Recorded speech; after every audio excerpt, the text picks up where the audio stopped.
record.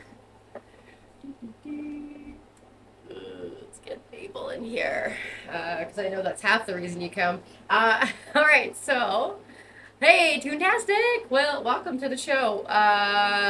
Here's Maybel's kit this week, although I do have another thing in the freezer, another lick mat, if Maybel needs more.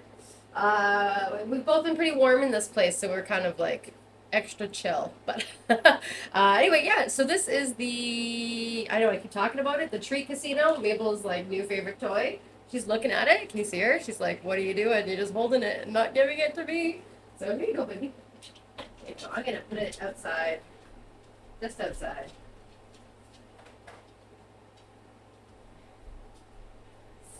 It's kind of a loud one. So give her the space. Wow, sweet. How are you doing, Toontastic? Toontastic 5. It's like Jurassic 5, if you know that band. Yeah, so this week, pretty exciting. We're going to get back into, I'm pretty sure she just broke it. I can hear something just happened there. Oh no, she's just pulling the things out. Oh my gosh, she's such a savage. Look at this. Just a beast. Can you see? Just she's just gonna rip the little drawers right out. There she goes. She's so strong.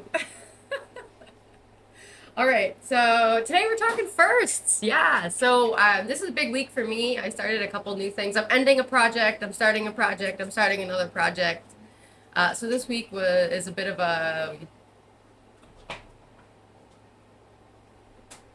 starting a whole bunch of stuff. Graduated. Oh, congratulations. What did you graduate from? I'm assuming animation, but go into details. Tell us more.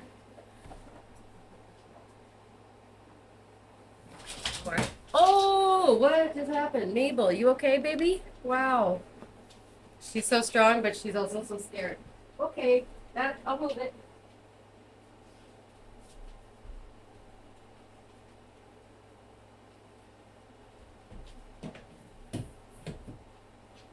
There you go. Oh no. Poor Maybel. Poor Maybel.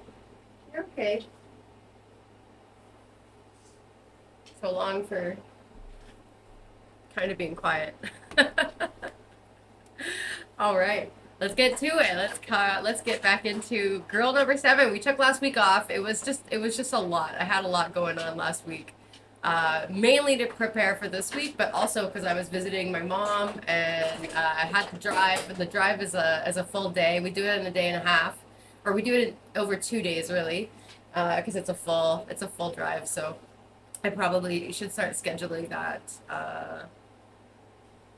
Graduated from the 2D, 3D program, and now you're working on 3D modeling. Still want to get better at rigging, though. Oh, that's awesome. Well, the cool thing about 3D and 2D rigging is there's a lot of similarities. Not exactly the same, but if you can figure out 3D rigging, you will be able to figure out 2D rigging. But that's at least how I see it. That's kind of how I figured it out. So I like to think that 3D rigging is still a little bit harder. It's harder, but there might be more of a universal process, whereas 2D rigging is still, there's no real universal process. It's a bit of a mix mash of creativity and style. That's still kind of the 2D rigging process. So I'm pretty sure you're going to be able to get it. And feel free to ask questions. If you have any specific questions about the rigging process here, you can absolutely ask. I'm definitely more than willing to share anything that I know, but it's hard to go on tangents without some guidance on what the tangent should be. Although I think maybe I do that a little bit better than I admit. All right, let me share my screen. And where is my? All right, so yeah, this week, pretty big week. I started a new job, and I'm working at Titmouse, which is pretty cool because I've never worked with them before. And I don't know if you have any questions about starting a new job, Toontastic, but it's just different. You're starting a new job when you're working from home versus starting a new job when you used to go to the studio. I find there's a ton. I find there's a ton of pretty big differences, and like in a way it's good, in a way it's not as great. Especially because you're missing out on like meeting everybody for the first day, like walking into a studio and saying it's your first day. It's almost feels like a rite of passage, and I don't know if that happens so much anymore. Like I've been doing this for over 10 years now, so with my experience I can get away with asking less questions. I find that to be the biggest thing, the biggest challenge, especially when I work with interns, because they ask a lot of questions, which I like, which I love when people ask questions. But I find that working from home is just a little bit different. So yeah, it's a little bit more of a solitary role now. Whereas when you used to go to the studio, it was like nerve wracking. Like you didn't sleep the night before because you were just so like excited and anxious to go to the studio where you started to work. So those things don't happen so much anymore. Not to say that it isn't cool to start a new job and to learn the new rules, but it's just different. Do you not ask as many questions when working online? Well, you know what it is? I don't need to ask as many questions, um, because I kind of sometimes know the answer. Because just out of experience, I can make a lot of assumptions. Not saying that all the assumptions are right, but I just don't ask as many questions. Or if I'm asking questions, they're more like very specific to what it is that I'm doing, the task that I'm doing. Um, yeah, if that makes sense. Um, when you're just starting out, there's a there's a lot of information put on you. But because I've gone through orientation, like every time you go to a new studio, a new show, sometimes there's an orientation. So if I've worked on 30 shows, I've had 30 orientations. So I kind of have learned to expect a couple things. Um, and obviously orientation when you're at the studio is different than when you're at orientation at home. At home it's just a couple of meetings, and they send you the big file list. Here's the files. This is the process that we need you to follow. This is how we're going to track little things like that. That's a lot of orientations. Yeah, I love orientations though. Like, don't get me wrong. I love starting new projects. Mainly because you learn so much about the process. Um, you're gonna have more options on doing different things, and there's something cool about that.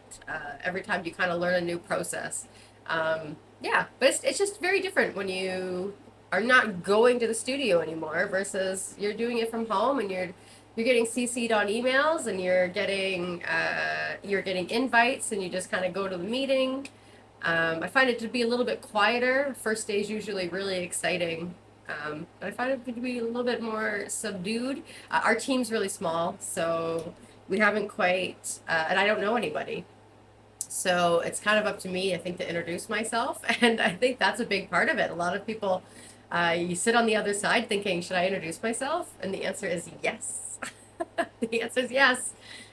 You do want to introduce yourself because I'm sure everybody's on the other end of that. Either thinking, please don't message me, or should I message? Should I reach out and message? And I always say go for it, go for that.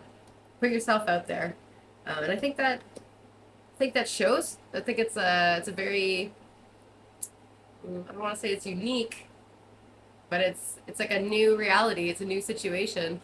Oh, the stress of messaging. Yeah, yeah, yeah, just a little bit. All right, so this week, I know not last week, but the week before, I was kind of looking at this rig, and I was in that mood where I was like, I'm overwhelmed by the connections, and that can happen. That can definitely happen, especially when you're working with a Photoshop file, because that's when you're looking at a lot of textures, which we have here. which means that there's a lot of extra drawings, a lot of extra. So I was in that headspace of like, this is a bit overwhelming right now. So I started to tackle things that I noticed that I could do right away. And so at the end of that course, or the end of that session, what I wanted to do was, like today, I really want to tackle the eye, because the eye is kind of the next thing. And I want to make it a little bit, I'm not gonna say like, I'm not gonna say better or obvious, but I want to bring in those pieces where we have the lash line and the top, I guess the top eyelid and the bottom eyelid, so that we've got this character that can do a full blink. So I kind of wanted to work on that today. And then if I have the time, I'll also tackle the mouth, and then the characters needs a neck, and there's definitely some other pieces that we have to add to the hair. But as we go, those pieces will kind of, instead of looking for them and fishing for them, we will find them as we go, and then we'll add them, because the networks are kind of set up and ready for them. We just need to use composites and use the composites to kind of group those images so that they can be cut in the similar fashions. So that's what we're going to do today. We're going to focus on the eye, and then if we get through that, which I'm not sure if we'll get through it, but we can go into the details of the mouth. Yeah. Yeah. Fantastic. Where do you live? Out of curiosity, and what studios can you apply to for work? Yeah, Titmouse is a pretty big studio. They've got the locations in Vancouver, LA, and New York. And I'm working for the Vancouver one, obviously. We're in Canada. And they do a ton of traditional animation. So what I'm working on is going to be traditional animation, and it is, what would you say? I'm pretty excited. The rigs are very different from what I'm doing here. Traditional rigs, there's very minimal cutters. There's very minimal engineering in general. It's just a lot of drawing and making the layers work, and then the peg hierarchy. So it's pretty cool. I'm enjoying that so far. Drawing is pretty chilled. Usually it's the engineering that requires the brain power, and that's where you can get into like frustrations. So it's pretty nice to be on that kind of a project.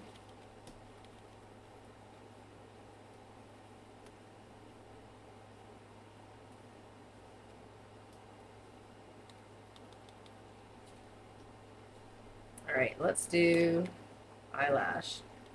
Now, the only thing about this eyelash is if we want it to deform, I might have to redraw it and take it out of its shape. I might have to actually draw something that's a little bit straight, since it's already curved down. If we want that eyelash to have any sort of movement where it goes up, I want it to be straight, but I don't know if we're going to be animating her eyelash so much, so I'll leave it as it is for now. And then we'll see if we need to add the extra information. So we've got my eyelash. I'm gonna have my eyelash shadow, and I need my eyelid, which is going to be here. This is an eyelid line. I'm gonna steal this drawing though. Copy, Control C, Control B.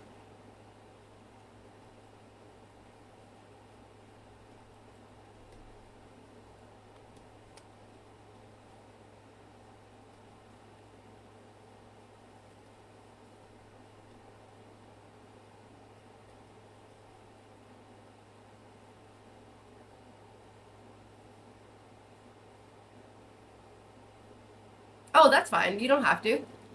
But you're from Canada, and it's Town Studios places for Toronto and Vancouver, and you're also applied for remote work.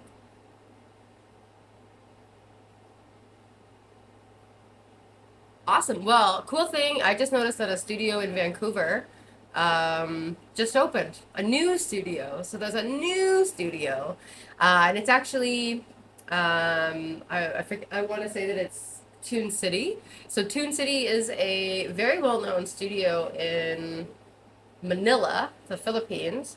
And it looks like they just opened up something with Trevor Bentley, and Trevor Bentley is, oh gosh, This is all from memory. Trevor Bentley was one of the co-owners of Atomic Cartoons back when I worked there. So I think that's pretty cool because that means that there's going to be a new slot for people to get into. It also means that they've got a project coming up. So you should definitely take a look for that. Uh-huh, a new one. I worked for Atomic Cartoons and I worked for Trevor. He's fantastic. Um, like all of the CEOs at Atomic Cartoons were fantastic back when I was working there, and they're still kind of around. I still kind of can chit chat with some of them. Um, but nice, yeah. So take a look. This is a brand new studio. I just noticed it yesterday, I think. So doing some cool things. Got some new stuff out there.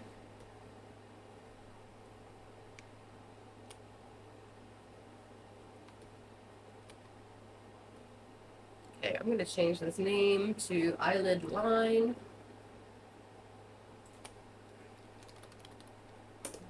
Alright, you got her eye. Lash.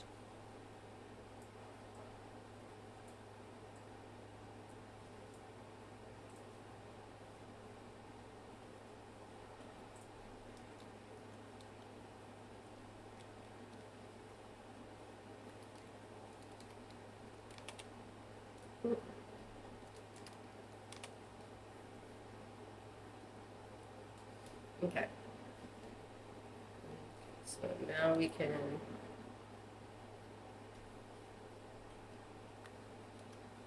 delete this, and I'm gonna create a little X shape. And by X shape, I mean a square.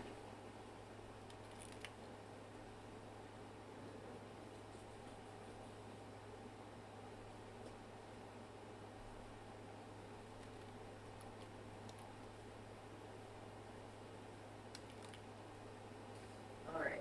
Um,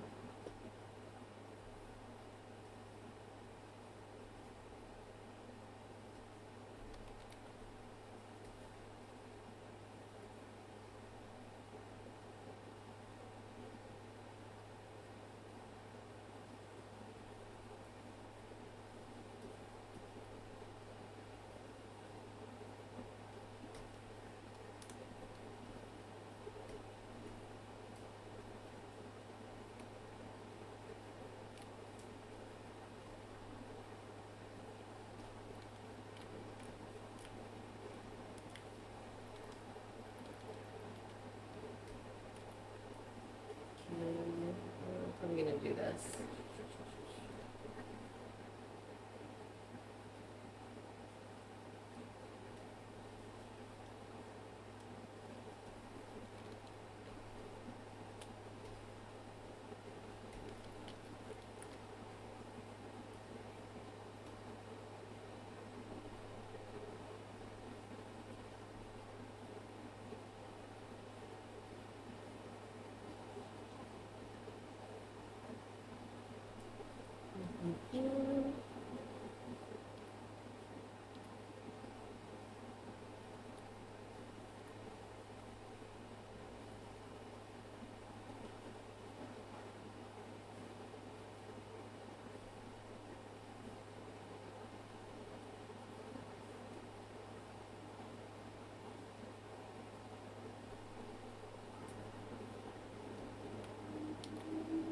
Okay, I'm gonna remove this textured line off of properties. I'm actually just gonna delete it. There we go.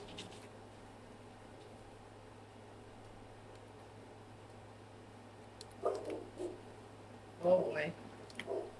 Hang on. Maybel. I'm gonna turn the mic off in case I blow this whistle. Oh, I didn't blow it. Yes, okay, so what I'm doing right now, I'm not really making an eye mask. I'm trying to, or I mean, maybe I am. But what I'm trying to do is just create a piece that it's probably going to turn into a cutter piece, a cutter color piece. But I want to change the shape of this eyeball because it's kind of too big.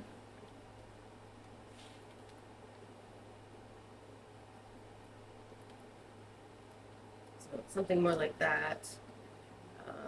And then we'll go to the top eyelid.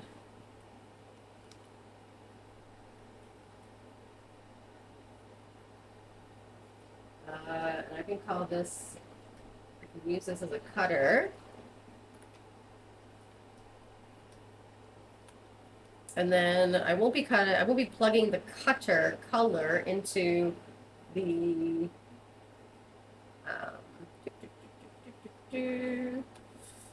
we got the eyelash, we got the eyelid. I won't be plugging it in here. It'll just be used for the cutter. So I'm going to cut the eyelid right now. C-U-T-T-E-R. So I need that cutter. And I want to attach that to... Come on, pop out.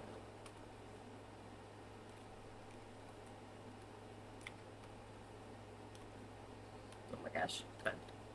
Oh my god, it's stuck. Okay. Now I'm going to cut that in the eye.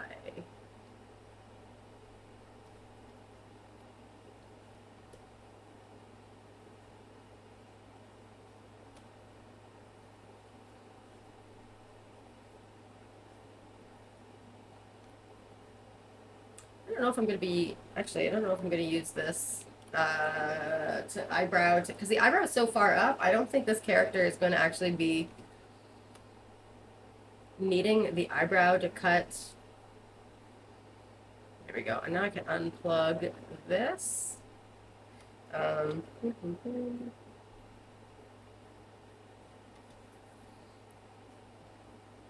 what I'll probably do is I'll label this one the cutter.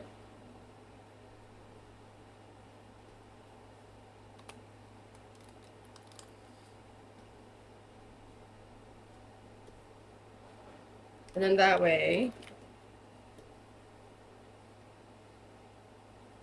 I'll probably daisy chain this. I'm not a big fan of daisy chaining, but in this case, I think that it's totally fine. And then when I set that pivot point, where's that peg? Right here. I'll put this here. And then that way, my cutter works with it. So that's kind of how that's going to go, but we need to finish it. It's not done. And I also want to change my swap over.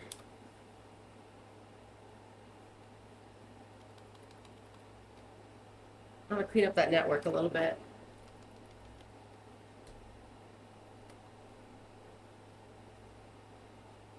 All right, so I've got a couple connections in my eye composite right now, and it's kind of becoming too many. And I know I'm going to need more, and so I want to clean this up because I'm about to get confused. All right, so we've got our eye composite. We're going to have another eye composite, which is going to be hooked up to this one. All right, so let's see. So the eye is running through here. The top eyelid is going to be, I'm going to switch this. I'm going to put this cutter down here and take that out completely. We will need another cutter. That way. Start there. All right, so now the pupil is going to be in front of the eye, and it's going to be cut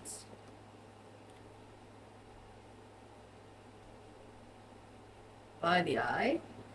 And now this line right here, I just got to worry about my shadow, but the eyelid lines. Alright, the eyelid lines. Let's see. I could probably put it behind the eye. Yeah, there we go. And then we don't have to actually cut it. It's actually working really well.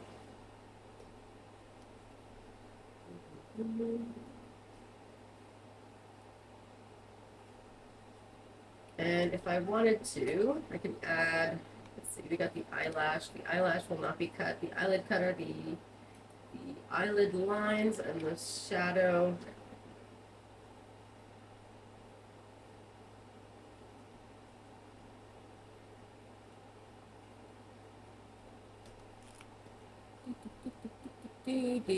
Daisy chaining. Yeah, so okay, so a daisy chain is a technical term, and I used to work at a summer camp, and we weren't allowed to daisy chain extension cords. And daisy chaining an extension cord is like when you take, let's say you have 5 short extension cords, but you need a long extension cord. You take all 5 of those short extension cords and you plug them in to each other, and then you make a giant extension cord. It's a fire hazard. That's where I learned the term. You don't daisy chain. So in Toon Boom, you don't want to daisy chain either, because then you're taking away the cool features that are actually in like the hierarchy, the power of the hierarchy. So what that means is this right here. So this is a daisy chain. I've gone and I've plugged in my eyelash. Automatically controls the cutter. Now in this case it's fine because it's just a small drawing, and if I plug this back in, and you can see when I move the eyelash, it kind of moves both. And then I obviously can still move this separately, and I will give that a deformer so that there will be a lot more control over that piece. But technically, what we would always recommend is everything always has its own, like every drawing always has its own peg. And then you would control P and you would give it like a main peg. And so that's not daisy chaining. In a way, that's just having like 2 separate cords, I guess. And so that's the proper way of doing it. But for tiny little things, I cheat a daisy chain. It's kind of like a little lazy cheat. But in this case, it's fine. So I'm going to daisy chain it. I don't really see, I can't really foreshadow any problems with that connection. A lot of times what I'll do is if a character has, like, this is actually a pretty good example. Shadows on arms, sometimes I daisy chain those. I should say that I don't daisy chain those anymore. I used to. I usually peg those properly now using main pegs and master pegs. But a lot of times I would just daisy chain that, like shadows to a piece, because you know you're going to move the piece and then everything else follows. It's also kind of a cheat to animate faster. So it depends on where you are. If you're applying to Atomic Cartoons, you do not want a daisy chain. I'll tell you that right now. They don't want a daisy chain. And that's kind of part of what you have to learn with rigging, actually. So if you're actually doing any tests for them, don't daisy chain. That would be a big hint. And I'm trying to think of what else I would daisy chain. When arms have sleeves that are cut in. So a lot of, like right now, this is an example of a sleeve that is bigger than the arm, and it's not cut in because I've got, you can see like in my arm, you can see my armpit if you look hard enough, and you get the front and you can see the back. So this is not a cut in sleeve, it's just kind of like floating on top. But if I was a rig and it was like more of a skin tight shape, and you could see that there was like a line and it's cut into, like the arm is masking the sleeve, that is something that I might use a daisy chain for, mainly because you know you're going to move that arm, and you know it's kind of annoying to jump up the hierarchy to grab the arm and the sleeve, because otherwise what happens is you'll move the arm and then the sleeve doesn't go with it automatically. So it's kind of like an automatic animation hack, but you have to be very careful on where you use it, who you're using it for. A lot of people don't like those hacks because they want full control of the animation. Like when you get into a professional level, you want way more control, which means you want to jump up jump up the hierarchy. And so that's, you want to avoid daisy chaining. So that's where that all comes from. I explain daisy chaining a lot, so don't worry. That's a good question. It's not a term that people know, and I use it probably all the time. So, but I learned it at summer camp. So no starting fires. All right, we got the eye. This is looking a little bit better. I don't know if the eyebrow needs to cut anything. Maybe it needs to cut the line right here. Let's see. So in that case, I don't want it to be on there. I'm gonna need another composite. All right, so copy view. I don't want it to cut the eye and the pupil.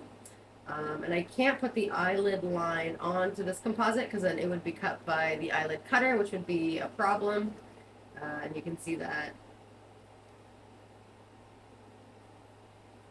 eyelid lines. You can see that like right here. So we don't want that. So I'm gonna put this composite. I guess it would be right here. So I'll do this. And then it's still there, and then I'm going to use another cutter. I'm not going to be an inverted cutter. I'll take this one.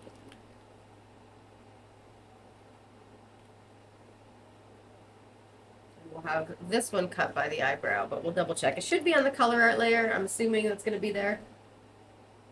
Yep. All right. So I can steal the color art layer from here.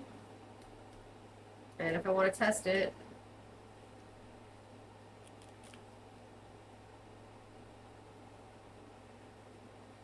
all right, that works. And we're not cutting the eyelash. But like I said, I don't think the eyebrow is going to come down that far, so that's actually okay. All right, so now we've got the eyelash is here. If I wanted the eyelash to be included, I would put it there, and then that way it's not being cut by, again, the eyelid cutter. We want to avoid this cutter right here, so it would actually be in front of it.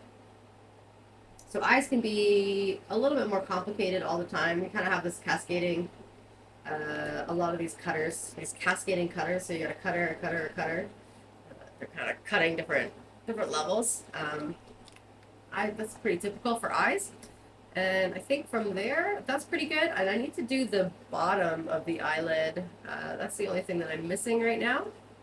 So we've got the top eyelid.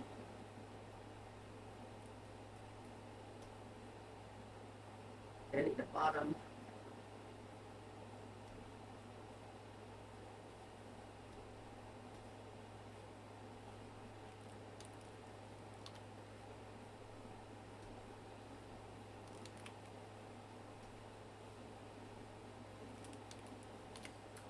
Copy that because I didn't see, yeah, my create new columns wasn't turned on, so I'm just going to do that.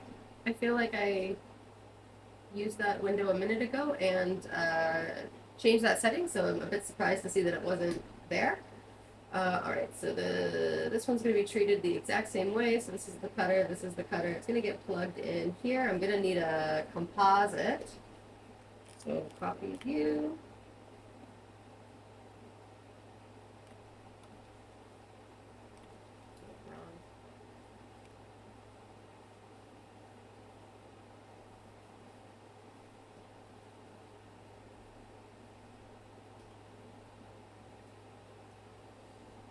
This one's going to be the bottom.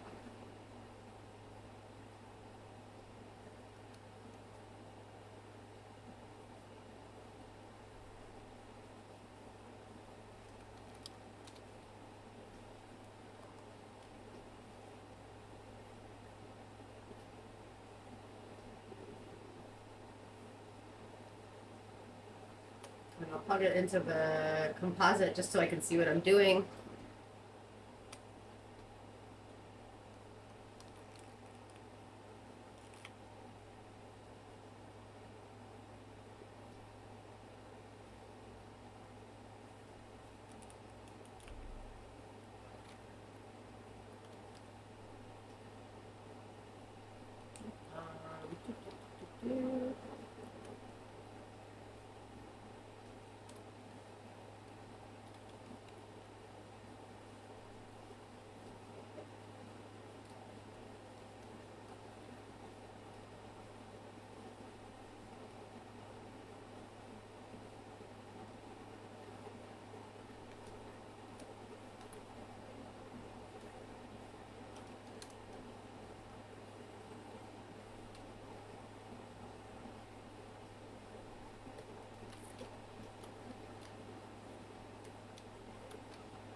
oops, I'm gonna put this on the color art layer, and I'm gonna steal the line, bring that back up to here. I'm gonna add, I might have to make adjustments to this line, but I'm gonna add this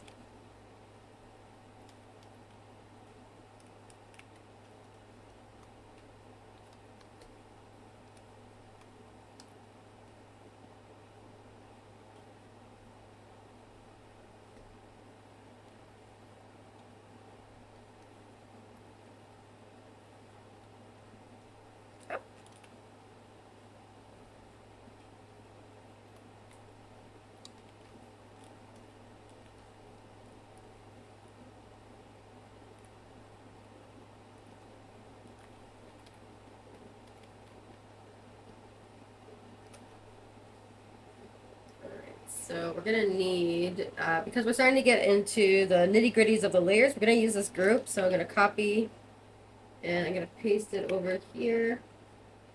So now I'm gonna want my color art layer to be the cutter. And I don't want this, but I want my line art layer.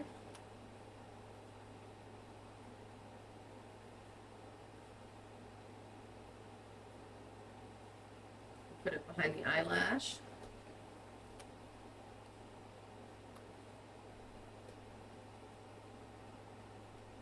All right, so we'll have to make an adjustment to this here. Because I changed the line thickness, I'm gonna change this down to 3. It's too big, and it's showing through my cutter. So I've made it smaller than my, and so now it looks good, although I've still got something right here happening, so I don't want that. So maybe what I'll do is I'll actually delete it. So there's no line. That should hide it.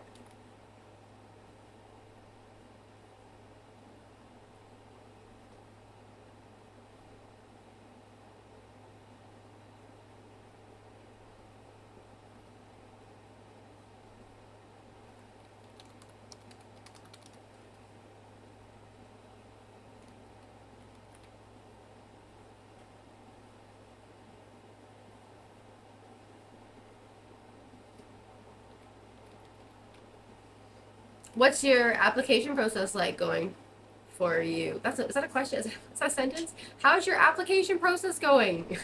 So you're working and you're in school still, or are you going to school for something new and you already have worked in the animation industry?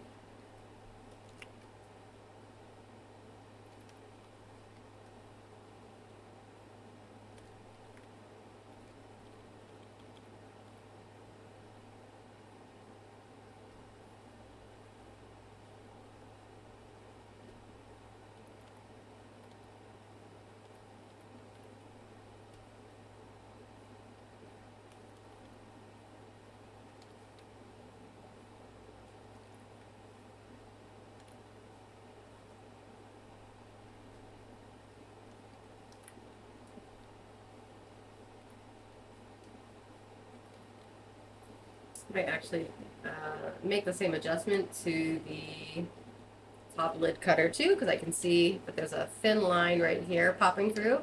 And as I always say, anti-aliasing's our arch nemesis, so let's get rid of it.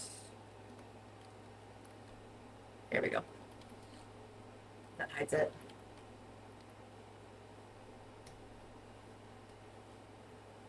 Oh gosh, she's so cute. Okay, so we've got our eye. Okay, we got our eye kind of done. So what I'm gonna do is, I don't have my shadows, but I think I'm gonna set my pegs. And then that way this network is kind of done.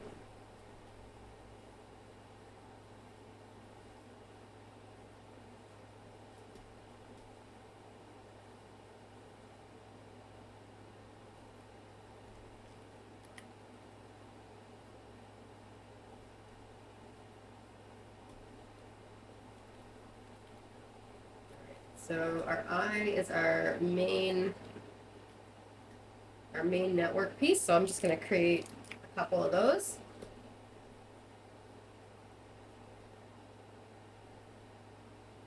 And this is the hierarchy that I was mentioning. This is literally the opposite of daisy chaining, creating all this. All right, so we've got the eye, then we got the eye pupil. And then let's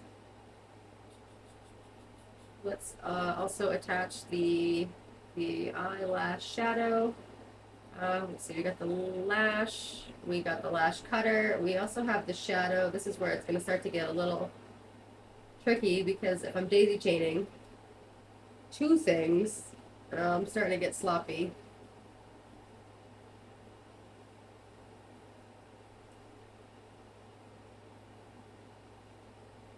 So this would be, now I'm daisy chaining two things.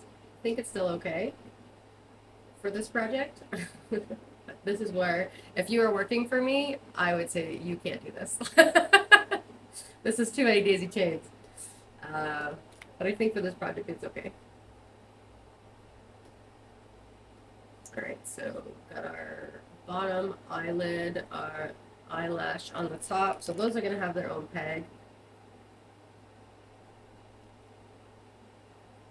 And because this is a profile view, we're only building the profile view. I'll just have everything hinge from the side corners of the eye. That way the pupil will, or the eyeballs will always look like this.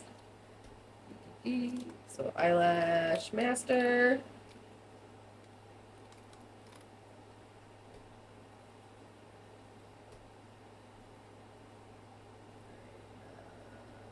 So we got this one. What's this one? This is our eyelid line. So let's do, this is kind of our eyeball main peg. If there is a highlight, which I guess I'm not building a highlight, I would add that to this one. And then we've got our eyeball, which would be, let's say, this is going to include these lid lines and the lash. And then this is going to be our master. Let's do everything except the eyebrow. We got the eye bag, we got the winkles, and then we'll do the eye plus brow.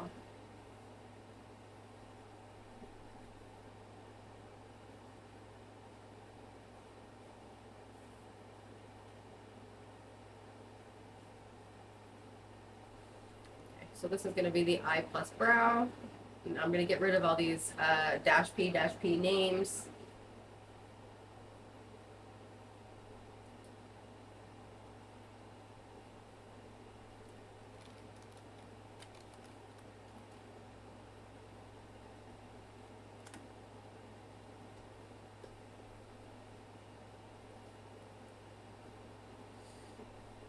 Alright, then we got our eye, we'll call this one the eye master.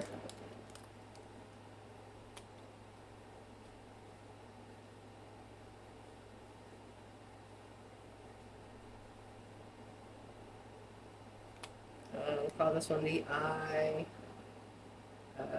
plus lids.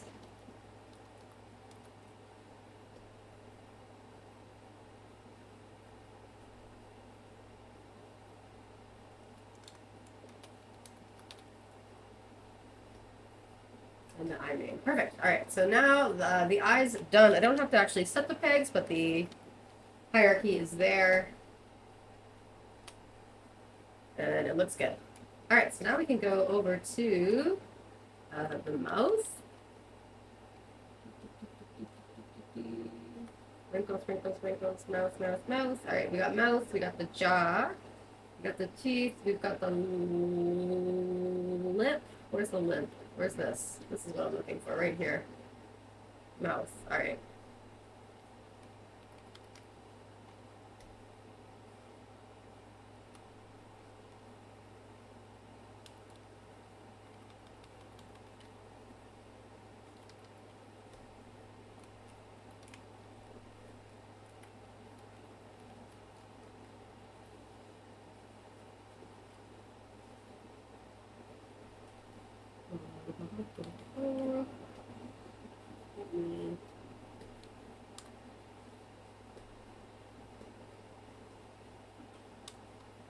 Deactivate my slide pack and bring in my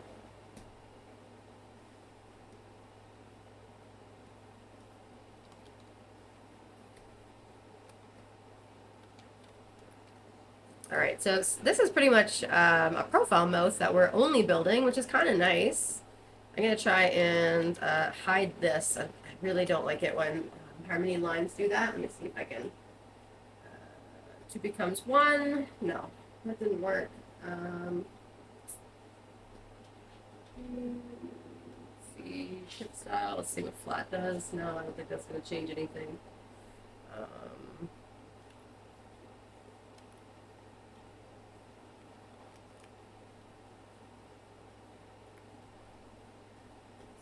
Flatten it. Let's heal it. There we go. That worked.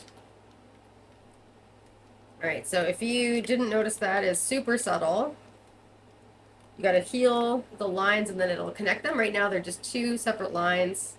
And because they're just kind of joining, they're creating these little end caps. So you can kind of see that the fluffy feathering of the anti-aliasing is kind of cutting into each other. So I'm going to heal both those lines, and then the 2 lines become 1 line, and it kind of carries on its shape. All right, so what was the question? What is this? So this project here is for Luis Gadea. He is an artist. I think he's working at not Wild Brain, WB right now, Warner Brothers. And so this is actually his design. And so what I'm doing is I'm just kind of showing the internet how I rig from a PDF file. So it's Harmony and Photoshop have this relationship where most of the designers use Photoshop and they use the textures, but Harmony can't really work with those textures, so you can't really like recreate it. You'd have to takes a long, let's just say it takes a long time to recreate a texture in Photoshop, or from Photoshop in Harmony.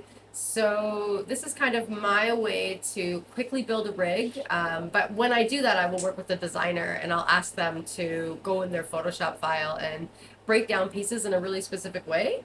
But it is possible to take the information from a Photoshop file and create a rig. So that's what I'm trying to do.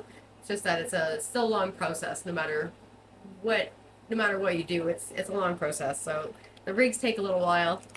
It's like piece by piece we put them together. So that's kind of the basis on this one. And I try to do different rigs, different styles, different types of rigging, because everybody is a little bit different. As I mentioned, Atomic and Titmouse, completely different rigs, completely different rigging styles. So that's kind of, you kind of have to like learn how to use the program, and then you have to learn how to use the program and apply it to the studio that you're working at. And that's kind of the tricky part. It's not really proprietary information that I'm sharing. It's like just the way the program works. Yeah. So PDF is bitmaps and Harmony is vector. Yes, but Harmony can also do bitmap. So you can have bitmap layers inside the Harmony file. They're just harder to edit. They're harder to edit, but it's still possible to do it, and that's kind of what this rig is about.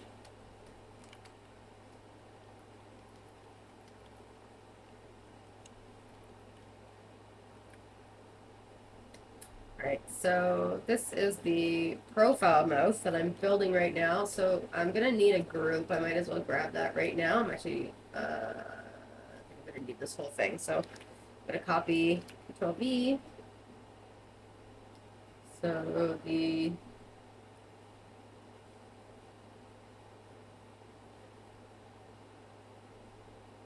just gonna run this in. This right here is a little group. And this is something that Atomic actually does, so this is a really good tip to know. But these groups right here, they have all these layer filters on the inside, and they correlate to all the layers that are actually inside the drawing. I call this getting specific. When you get so specific that you have to have your layers in your drawing contain different aspects. So you've got your overlay layer, your line art layer, your color art layer, your underlay layer. When you have all those layers and you're actually using them for specific tasks in your animation or in your rig, that's when I say you're getting specific. So you kind of always want to stay specific. And this is a big thing that Atomic did, and I really like that they use the backdrops, because then when you copy it, you're taking the whole layer group, which we don't always group, but since it just kind of creates a neater rig, we've started to do it, or I've started to do it. But it also takes the cutter and this composite, which is kind of nice, because it's kind of like half the engineering for us just by copying and pasting that group. They're all the same, so we treat them all the same, and so I'll be doing that here. So in the mouth file, let me grab this drawing. I've got my layers for my lips on my line art, and I'm gonna do the same thing, maybe not the same thing, but I'm gonna create a new layer, and I'm gonna get rid of, and I'm basically treating this like I just did with the eye, not the eyebrow, the eye mask. So now what we're gonna see is we've got our cutter, and what I'm trying to do is I'm gonna put the teeth behind the face, and so the cutter is going to cut into the jaw, and then we're going to be able to have that profile shape. So where's my jaw? This is the jaw right here. So I'm going to take a cutter, copy, Control V.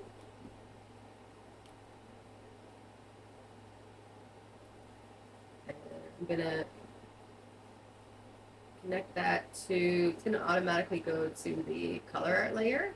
And my color art layer is gonna get unplugged because I don't actually want to see it in my camera view. It's just being used for the mask. And then I want to cut these lines by the jaw.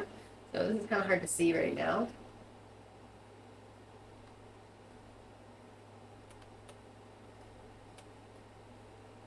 I'm gonna hide this for a quick second.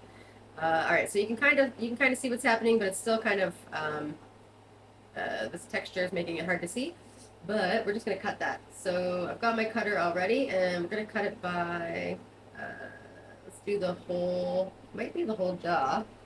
Let me bring this back for a second. Yeah, you can see that it's basically going up against the edge, so let's do that. So this is actually a rule that I just mentioned, that you'd want to get specific. But when you want to take the whole drawing as it is, you're not really specific. We want the whole thing. So I'm gonna take that whole piece from the jaw, and I'm gonna invert this cutter. There we go. And now we've got our lines. We still got a layering issue, but that is basically it. We got our mouth composite here. Let's fix our layering. So we've got our mouth pieces. I'm going to plug them in back here. Actually, not behind the mouth. It's going to be behind the jaw.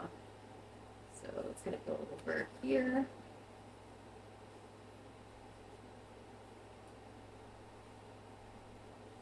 So that's it. Yeah, there we go. And now everything that's plugged into here should automatically pop behind and look like it's actually in the mouth. So we've got our upper lip wrinkles, deactivate. We've got our smile lines, wrinkles. We've got our mouth. We've got our teeth. So the teeth are going to go in here. There we go. That looks good. And the head. Nope. And I think that's it. If she's got a tongue, we'd add it. I guess we don't need this composite if it's just the one piece. So maybe I'll get rid of that. You can use a waypoint to keep it organized. I don't really use a lot of waypoints because I don't need them, and it's kind of a tool that came along after the fact, but they do help keep your networks very even more organized. So they are very, very handy. We're using them at the new gig, so I should start using them a little bit more. All right, so this lip wrinkle here, I want the lip wrinkle to be behind. I don't even know if I need this composite. I guess I could put it here. I want them to be behind the lip, and I want it to be cut. So maybe instead of cutting that one piece, what I'll do is I'll cut everything that goes into it.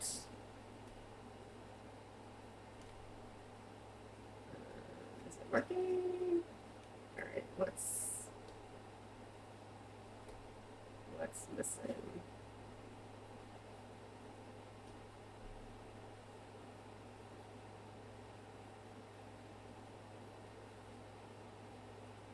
Oh, you know what it is? I put it in the wrong spot. Okay, wait. The jaw is cutting the mouth, but it's actually this one that's cutting. This one is cutting. So I actually need this to go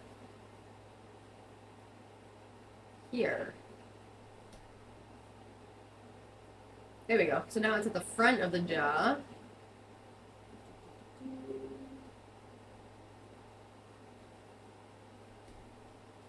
Yeah, so now it's at the front of the jaw, and it's being cut by that mouthpiece. So now that if I give that a deformer, she's going to be able to open and shut her mouth very easily. What I could also do is separate the upper lip line and the bottom lip line so that she has a little bit more flexibility.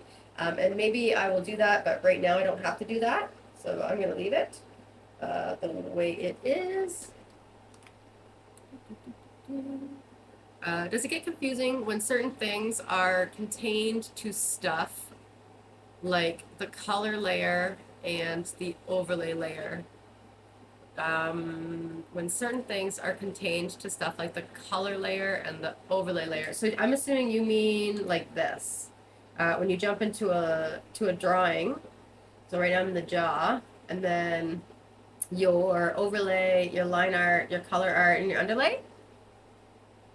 Is that what you mean by certain things being contained? Because I find that when you were talking about getting specific, yes. So I think that we're talking about the same thing. So these layers right here, we use them heavily in cutout animation, and everybody kind of uses them in their own specific way. But what there should be is a repeating pattern. So that's kind of what I'm always teaching people to look for. You want to look for the repeating pattern. So, for instance, this is the way that I rig. This is actually a very similar way to what Atomic rigs, although I would say that they still take it a level further. If you rig in this fashion, you would have very good building blocks to work at somewhere like Atomic or Wild Brain.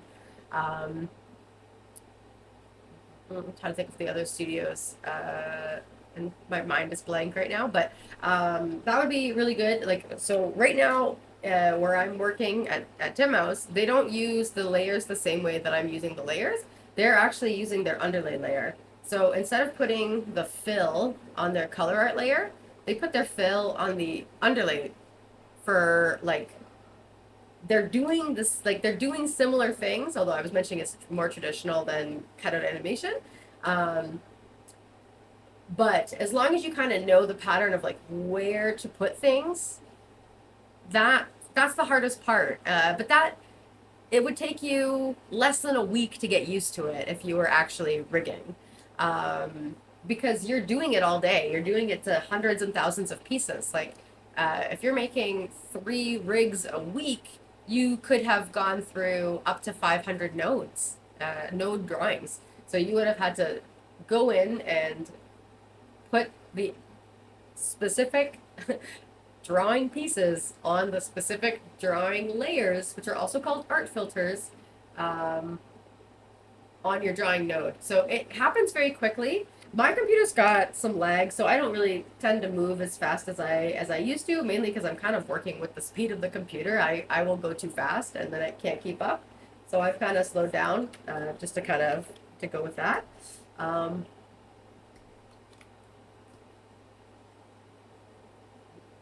And I don't know if I want to feel like I'm rushing anymore as well. So that's another part of that, but that's totally separate. So let's put this with the mouth. We got the teeth. We got that behind the lips. We got the jaw. So I think that answers your question. But it's usually a little bit more confusing for just for new users. Um, New users typically have to just get used to it. But once you get used to it, it's really easy. Yeah, yeah. And that's kind of like the hardest part, I think, is that's the abstract thinking. You have to really correlate where your drawings are in the camera view and how that reflects in the node view. So if you're finding the pattern and you're finding the consistency, you're not gonna struggle as much as someone that doesn't see that. So that's kind of my thing. That's kind of how I like to teach people how to rig. Seems to usually pretty successful, but sometimes what's hard is like you probably need someone to actually sit there and point out the layers, which I can't always do for people. So like that's kind of like the hard part. But when you're working in an environment, that's a lot easier to ask and get that information pointed out to you. So little things like that. Yeah, I don't think it's hard. I don't think it was. I think it was hard for the first time I saw it, but it wasn't. It didn't last too long. All right, so now let's see, where am I at? Oh wow, I just blew through what I wanted to do today, so that's great. We've got our. So let's bring in a couple pieces maybe from here, and bring in some more texture. And the neck. What's going on with the neck? I know she's got a neck here. Pretty sure I do that. Ponytail, under chin. Oh, maybe I didn't. I thought I did.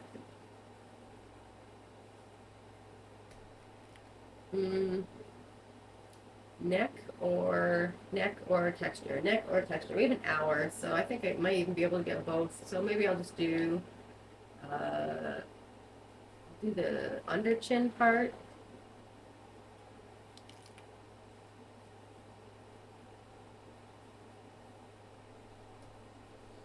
So copy. I'm gonna steal this artwork, put it here.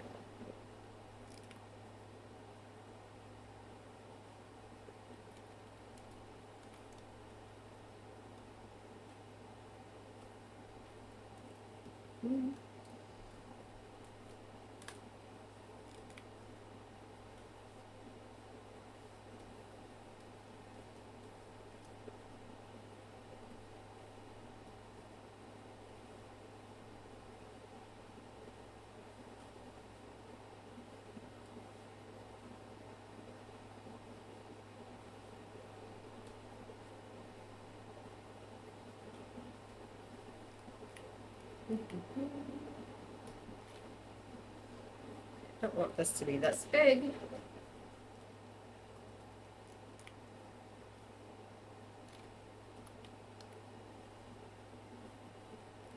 X. So for me, I'm always using the line art and the color art because that's kind of the standard. But there's always deviations of the standard. That's the hardest part about Toon Boom.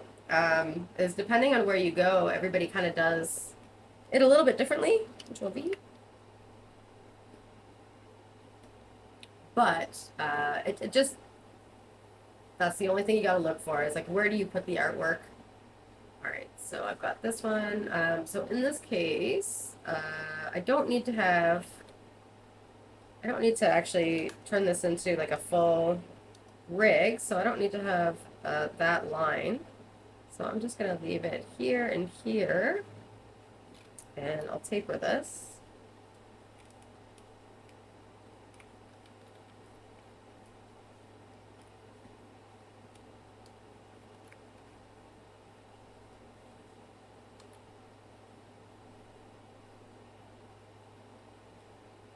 Want to make this a little shorter. It's just in case it's popping through the teeth. I don't want to have to deal with that.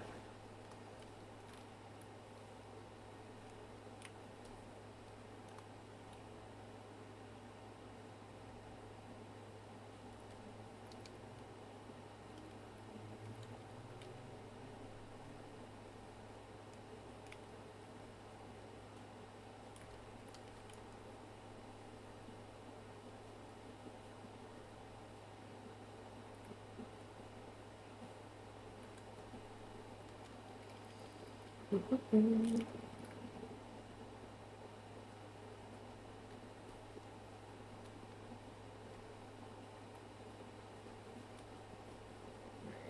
is this...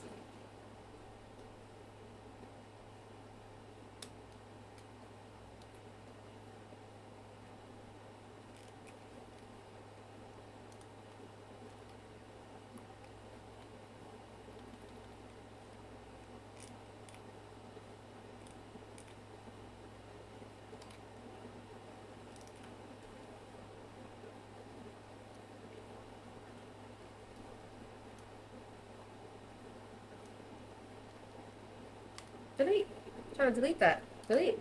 There we go.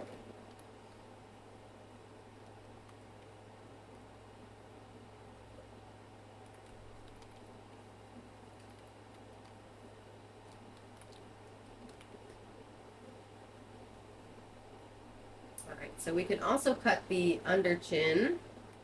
Control, copy.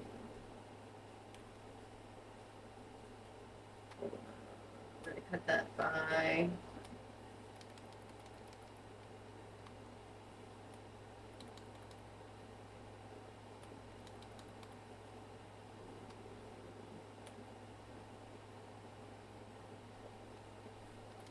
There you go. Yeah, and you can see, like, because I know what layer I'm using all the time, it's very fast to rig. It's very, very fast.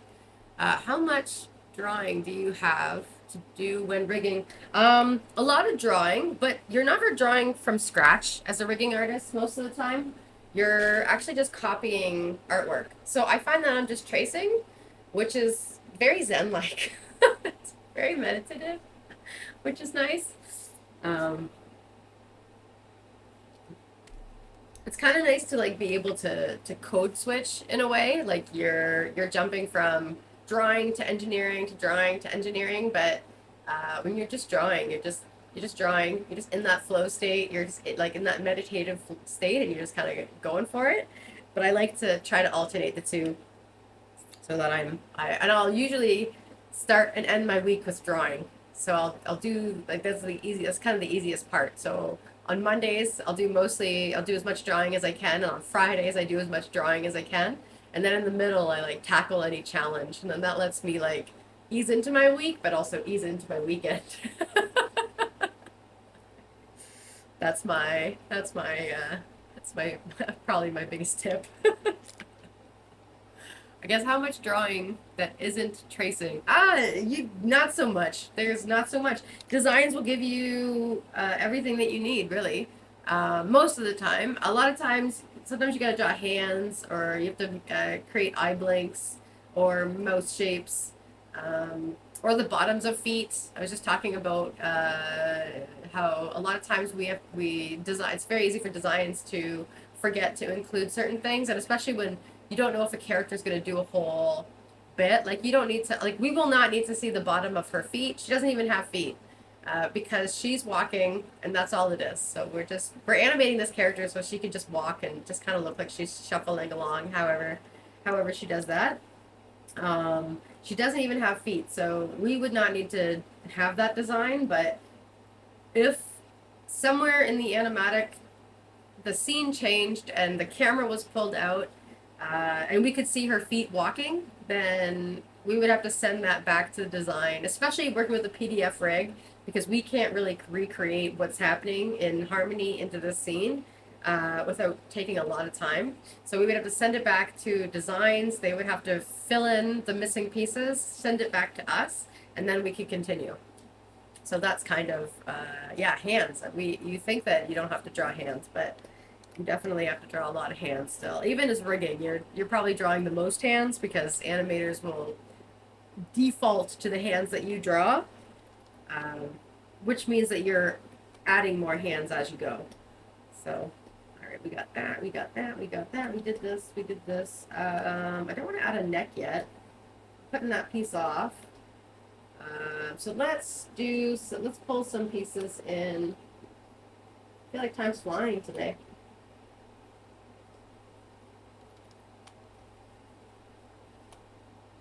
So we've got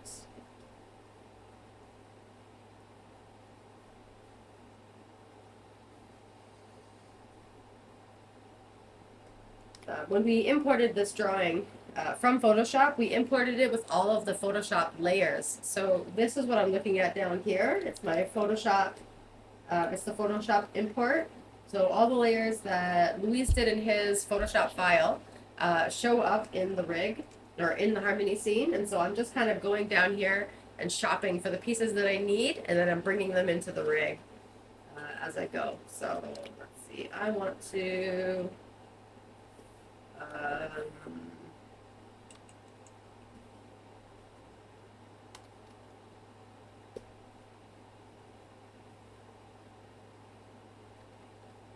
see, what do I want to bring in right now? Let's do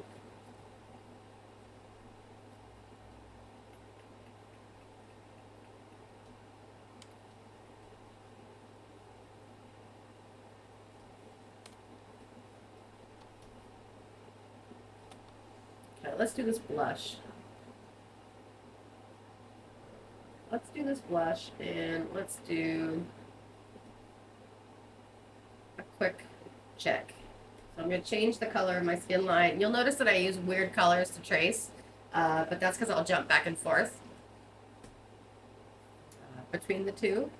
So let's see. I want to bring the blush in. That's right here. I don't really know what this piece is yet.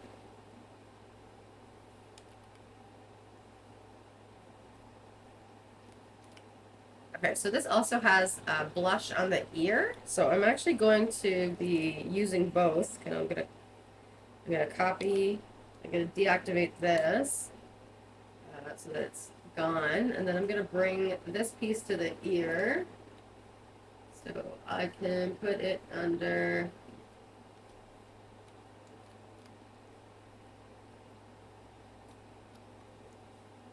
So let's do.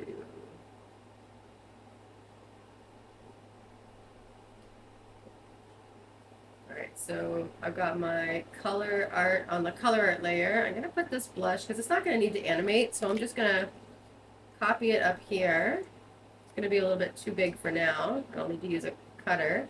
But I'm also going to do that to the nose. So I've got a little highlight to the nose too that I got to keep in mind. So let's go here. And you can see between the ear and the nose, I've gotten my color arts on the wrong layer. Not the end of the world, but you could fix it. So I'll put this. So I'm also going to have the highlight, although I'll probably put that on another layer, but we'll take the shortcut. Control X. Control V. Okay, so I don't need the ear blush in the nose. So I'm actually going to cut that out by using this is the cutter tool. So I'm just kind of going to trim, and I'm hoping that, let me see, let's see. I'm hoping that we don't have a sharp, harsh line. That's kind of what I don't want. But that looks pretty good.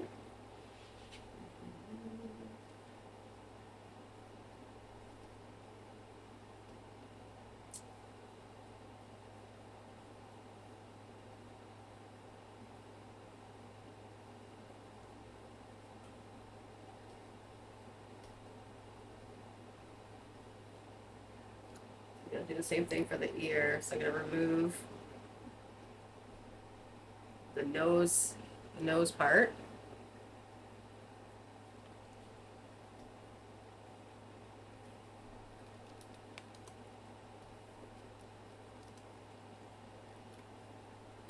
Okay, so now we've got the two pieces. They're totally separate.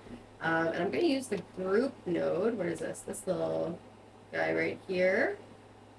And I'm going to take the whole thing.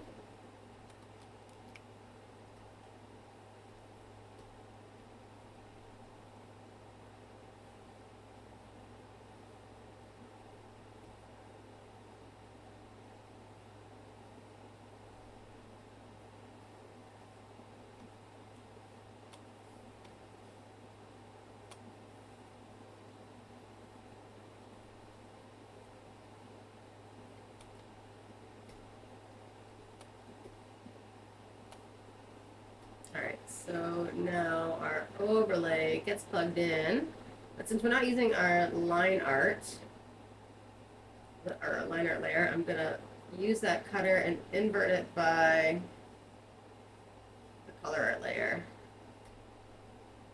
And that should give us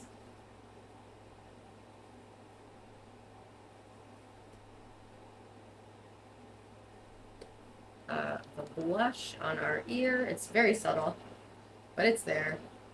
And we'll do the same thing for our nose.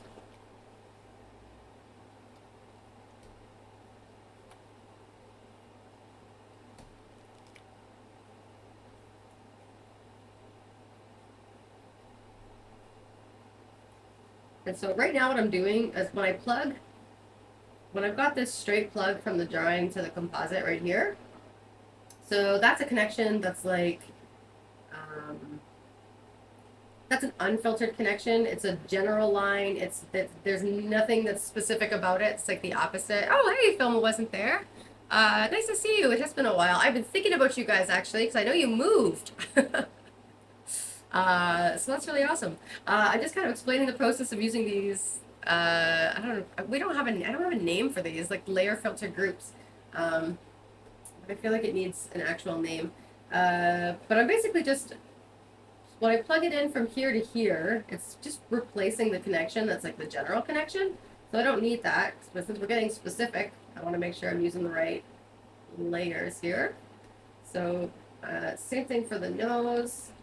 I'm gonna go my overlay.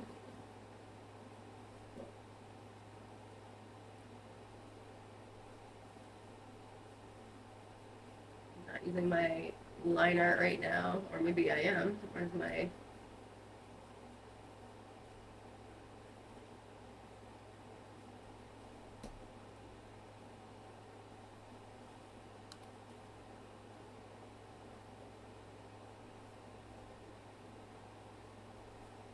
Oh, there we go. That should be my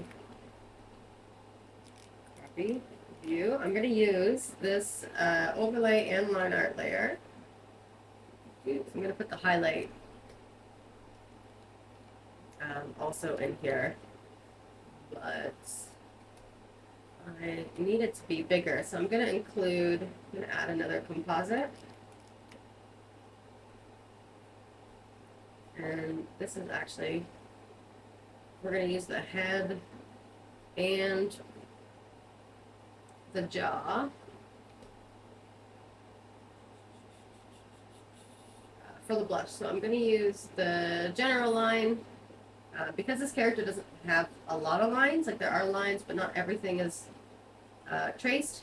So it's kind of harder to get in there. But there you go. Now we've got the blush that goes through the whole face, and we're not having any issues with the anti-aliasing here.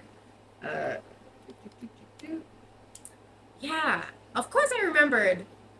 Yeah, you're in Liverpool now. Okay, sweet. And our schedules get too busy. That makes sense. You're both working. No, don't worry about it. You're both working. You made it to the end of... Did you make the character?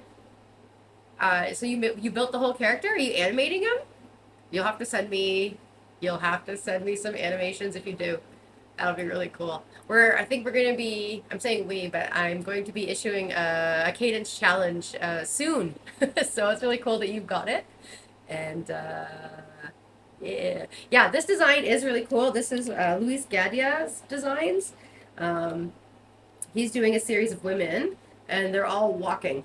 And I just loved all the details of this one, and it just stood out from the rest of the girls that he drew. So I just love it. So I asked to rig it for him. Oh, okay. So you haven't made the character. You just got to the end of the videos. Oh, that's even more dedication to just watch the videos. I appreciate that. That's awesome. That's awesome. Did you learn any new tricks? You'll have to let me know.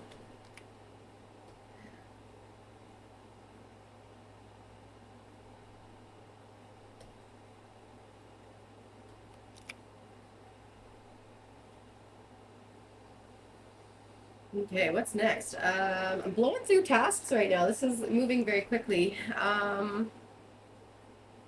I want to add.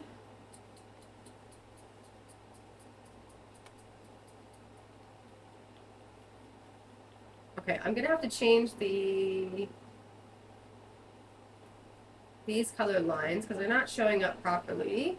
So the skin line is different from the dark skin line. So I'm gonna need another color. Let's do this one. Let's actually just use the rough. Let's go.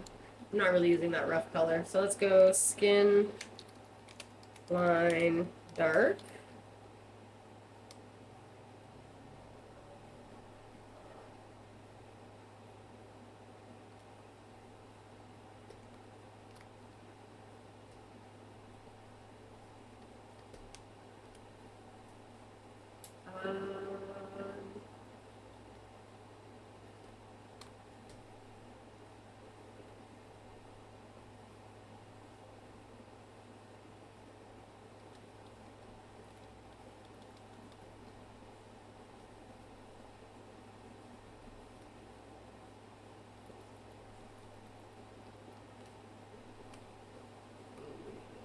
Okay, let's change this color.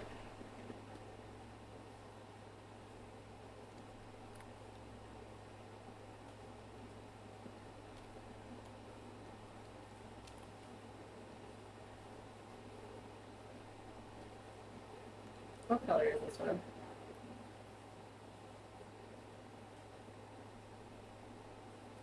Oh, okay, there we go. This is silly. All right, let me delete this.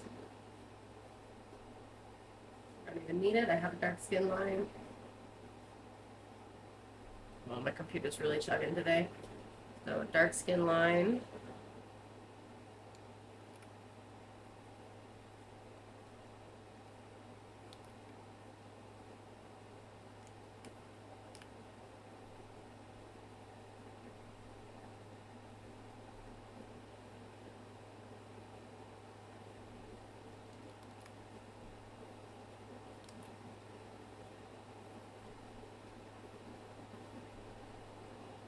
How's it in Canada? Still finding various ways to keep Mabel quiet during, I definitely am. She actually is and cool. Right now it's kind of hot. We just got back from our mom's, so we've been home for like 48 hours. Maybe a little longer, 72 hours. Um, so it's hot here. Canada's like in the 30s, 30 degrees. So our all of our heat maps are just bright red. So it's really just about keeping Mabel quiet and calm and cool right now. So, but she's doing so good. She's doing so well. She was barking up a little bit earlier, but she's sitting right next to me. There is a toy next to me she's learned how to get into pretty quickly, but it's like you put the treats in, and then you have to pull the drawers out. Yeah, there's like a little latch, and so instead of like knocking into the latch, she actually pulls the drawers open by force, by brutal force. So she's enjoying that. She actually sits in front of the treat jar, and she just sits in front of the treat jar and stares at the jar until I notice, and then I fill it for her, and she does it. But yeah, how is your new place? Are you enjoying living in Liverpool? How long have you been there now for? It's been a couple of months, I think, right?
Okay, our jaw is missing our overlay line.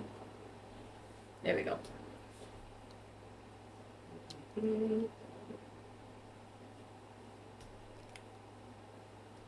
All right, so we're gonna have to do a little treatment right here. The jawline is cut off by the body. So, oh, actually, the jawline is not cut off by the body, but we will cut that. Copy view. We can edit the drawing. We can cut it. When we get to the body, we'll be able to cut that. I'll leave myself a little note.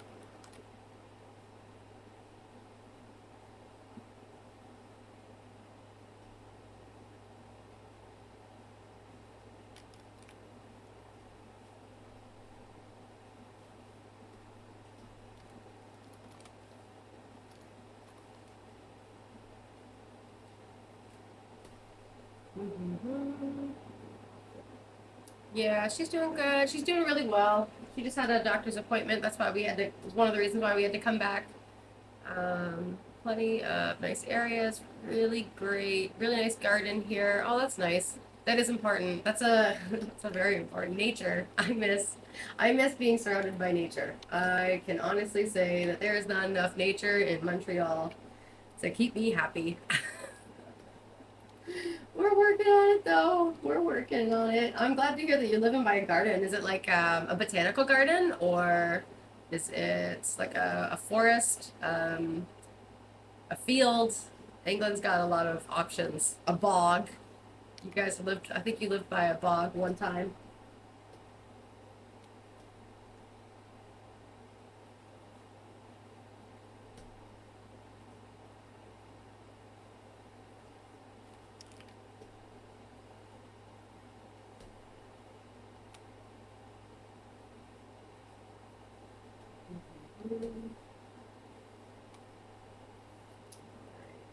That's fine. We got this. This one is going to be for the nose, I believe.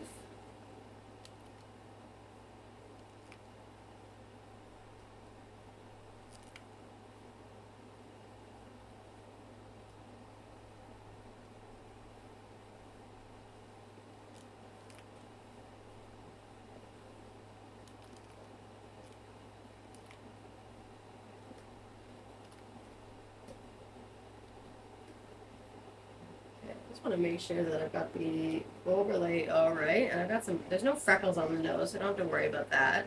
But I am gonna put this onto the blush by the nose. I've already got it set up for the nose. I don't have it set up for the ear properly. I didn't see that. So let's paste this. Control V. Copy. Copy. Cut the ear out of the nose.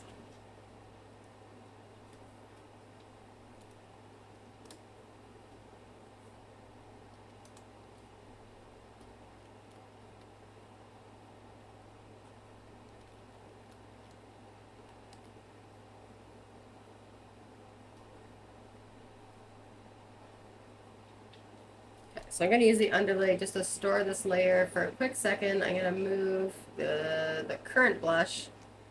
I'm going to copy Control X, Control V, put it down here, and then go back to this layer and bring that on top. Control X, Control V.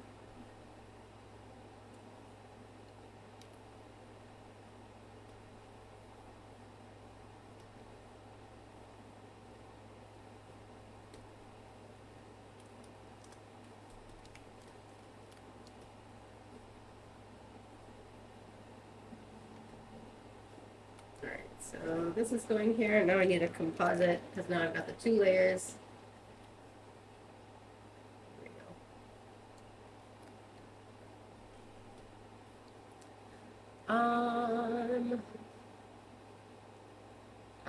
Oh, it came with the house. Oh, nice. Even better. Even better. Oh, that's really nice. Crazy dense with plants and edible things like raspberries and rhubarb. Oh, that's wonderful.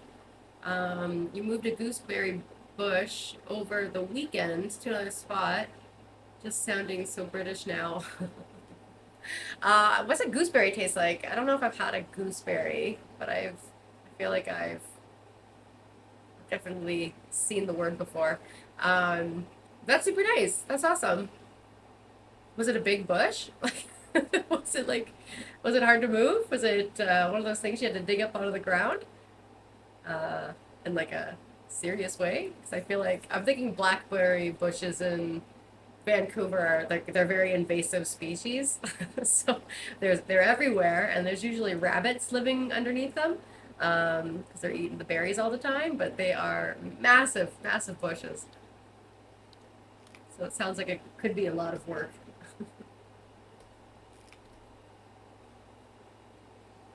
All right, let's see. What are we missing? What am I missing on this? What do I want to add? I definitely want to add more of the tear texture. And I'm going to bring in these overlay blending nodes. So I'm going to deactivate this. Still missing that nose highlight. But the ear, it's going to go here. And it's going to go on the nose as well. And the blending node's pretty cool. What that does is it allows you to add the same blending options in Photoshop as you would in Photoshop in Harmony. So I'm just going to steal the same thing, and it's basically doing exactly what it would have done in Harmony or in Photoshop. So very quick to set that up, which is really nice. And let's see, what are the freckles?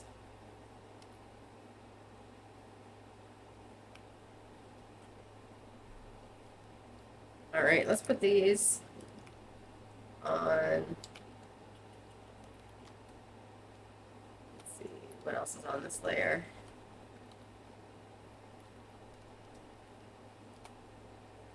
Move it over so I can see it really clearly. All right, we got freckles up here and freckles down here. It looks like the freckles would be on her hand. So I've got freckles here. Let's copy. Actually, let's make space for it. Let's put this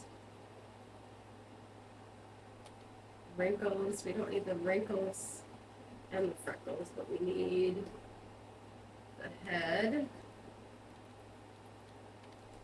Let's go ahead and make some room in the network. So let's move a whole bunch of stuff over.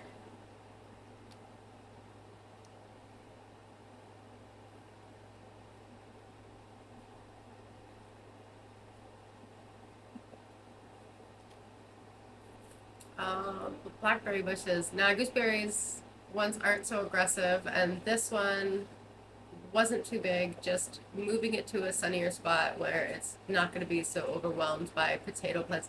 Nice! I'm actually growing a potato plant myself, so that's pretty cool. That must be thinking about your old job.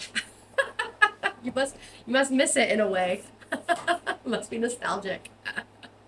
No, potatoes are the best. I actually love growing potatoes, and I've got a potato plant, a tomato plant on my front patio right here. I kept some ferns. Oh, here she is. Look at her. I kept some ferns over I tried to keep some ferns over the winter, and those were like the dead and dying plants that I had in here. And one survived. One of them survived. So it's got one really green fern frond. Hey, I'm barking. And they're all up there. Oh, okay, I hear you. Also trying to do some hot peppers. So I got some hot peppers growing in the back. Habanero peppers, so I'll make a hot sauce at the end of the season if I get a pepper. If I make any peppers. Yeah, it's been so long. I wasn't able to have a garden when I worked for Toon Boom, obviously. No one would have taken care of it for me, but I used to grow a lot of tomatoes. I love tomatoes, so that's super nice. And then you're doing some pre-comp work at the moment and plenty of color picking and blending notes. Yeah, nice, the blending notes. Obviously, I'm not asking you what you're working on, but pre-comp. What is pre-comp work? Because that's actually a new term, and I'm not sure what that means. Well, what's pre-comp? Do you need a snack? Do you need your other treat? She needs another treat. Let me go grab her something from the freezer. Second treat from the day.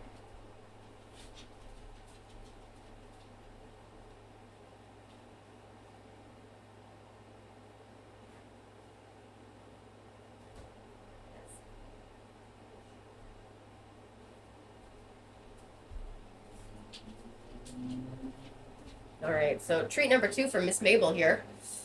Just a lick matte, and it's her favorite, yogurt, peanut butter, and I don't know how she's gonna like the strawberries, but strawberries and salmon. There you go. Want this? Go see. Hey, go see. Yeah, there you go. That's her pre-dinner snack. Let's go back. Where am I? Keyboard. I need a solution for my keyboard. I just keep it on my lap, but it like shakes. It works for when I'm sitting cross-legged, but I can't sit cross-legged all day. All right, I'm working with the freckles right now, so we're making space in the node view.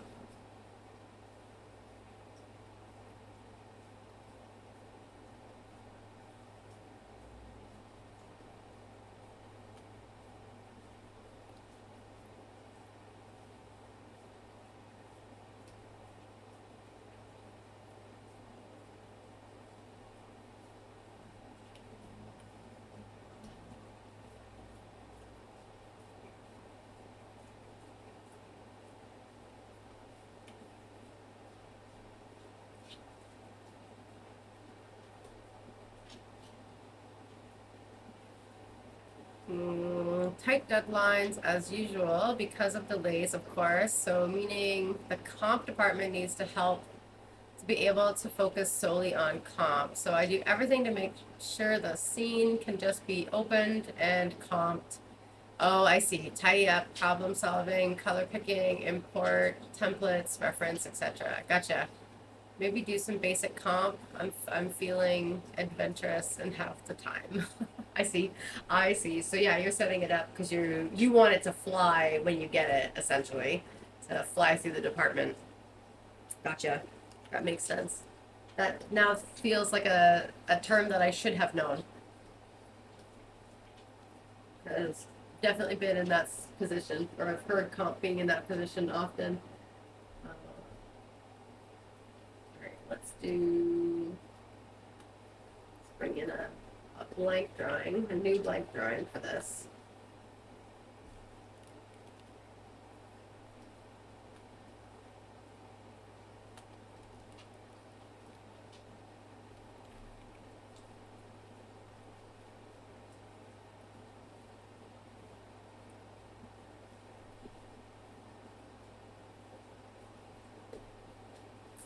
So we want our freckles to be on top. We're gonna have to figure out a way to sandwich this stuff, but for now I'll just put them on top of the jaw and the head.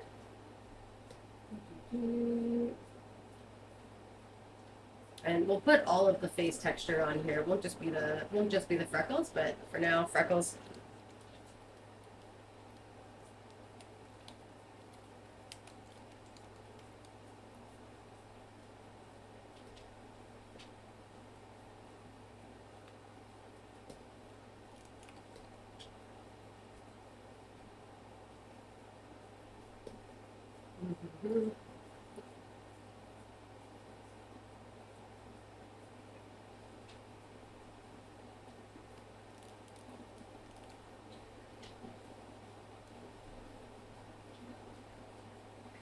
Actually, I don't need this, so let me put this up here.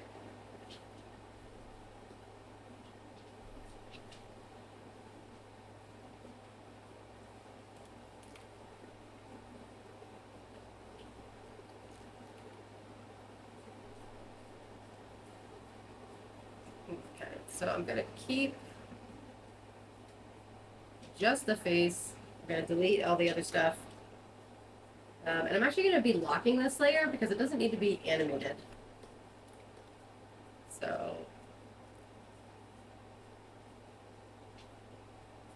and it's going to get in the way. So I'm always going to be touching that freckle face. So I'm just going to lock it so that it can't be, it's not in the way. I might have to do that with the blush too, though.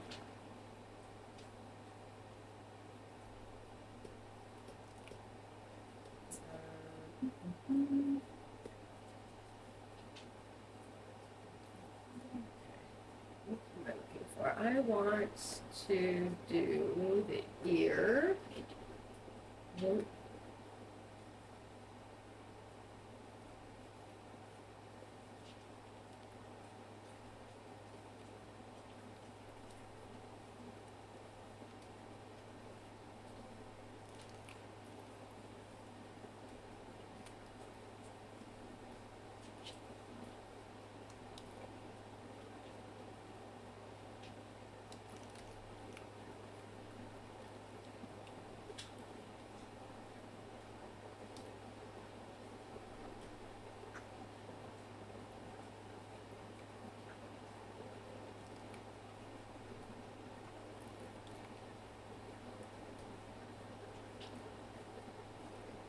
This. I'm gonna start hiding things that I don't need anymore and aren't using.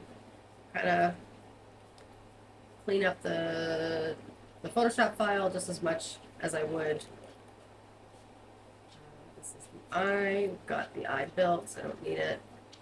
The pupil is built, so we don't need it. The eye shadow. Let's see what shadow this is. All right, let's add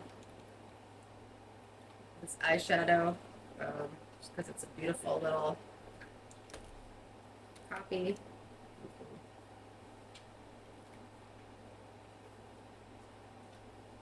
bring that here.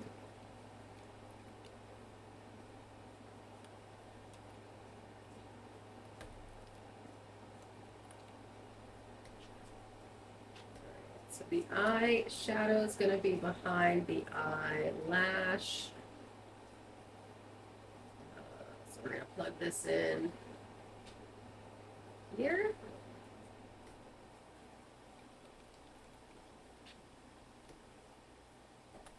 And I'm going to use this blending, so I'm going to copy that, put that on the shadow view. And I can hide this, deactivate, deactivate, deactivate, slowly deactivating all these pieces. I think I need to have that cut by the eye. Let's see what this is going to look like. All right, so we want it to be darker onto the iris. So we definitely need a cutter here.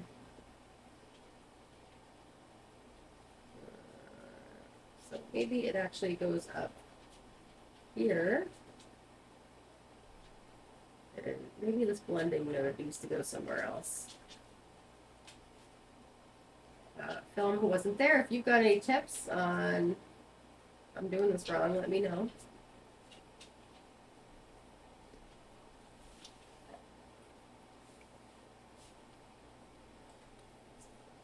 Is that cutter working? It's not working.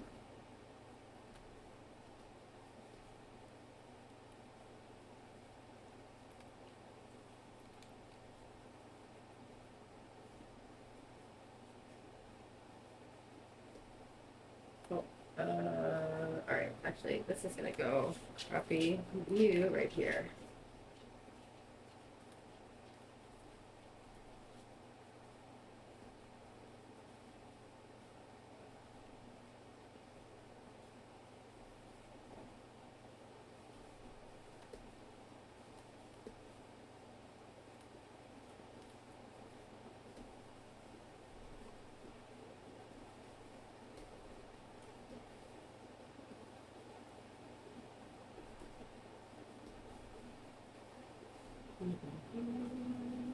Oh, well, have a good night, and it has been nice.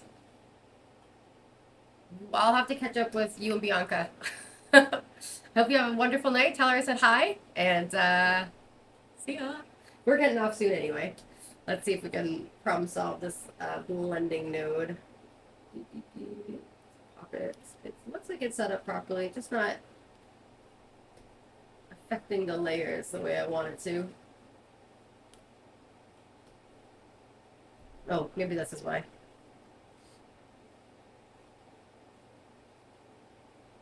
Yeah, that's why. It'll just show up in render. So that's perfect. We're done.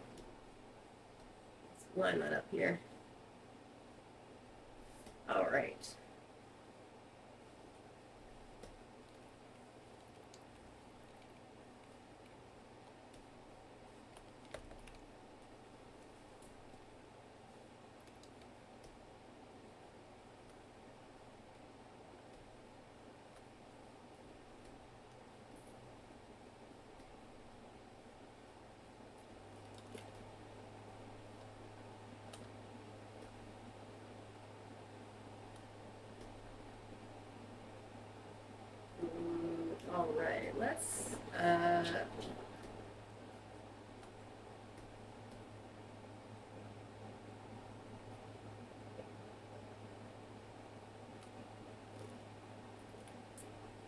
do some pegs.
Let's slowly build up this hierarchy here, and then we'll probably call it a easy day. We actually did a lot today, so this is moving pretty quick.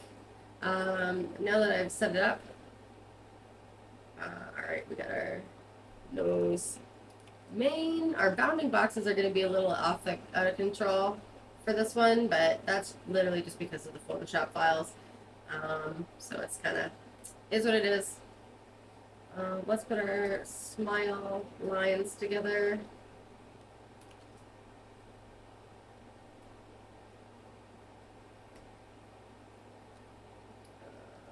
We've got our mouth, and we're going to have our mouth master.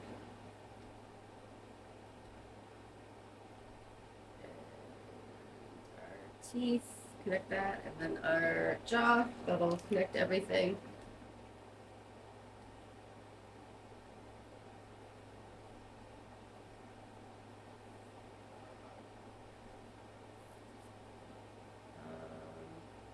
And we'll do jaw plus nose.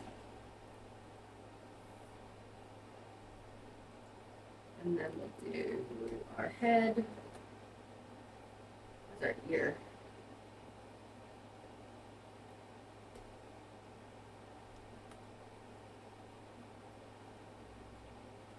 I'm gonna bring our ear over.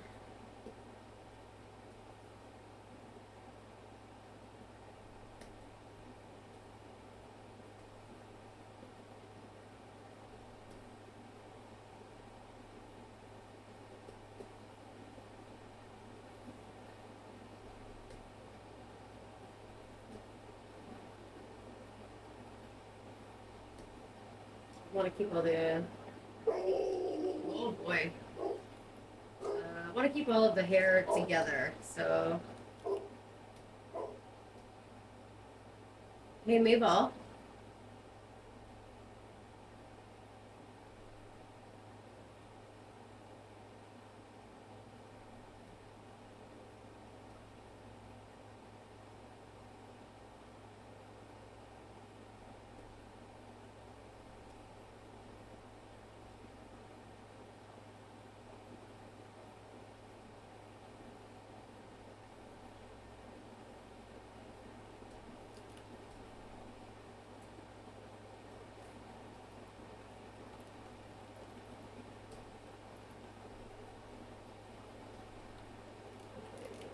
ear main, head main. Ear holds the earring, the head holds the ear. It'll also hold the hair when we get there.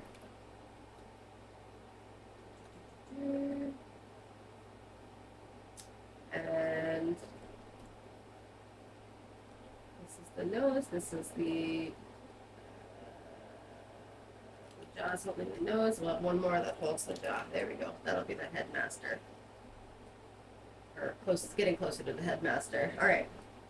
So many pieces to this face. All right. So we've got the nose, mane.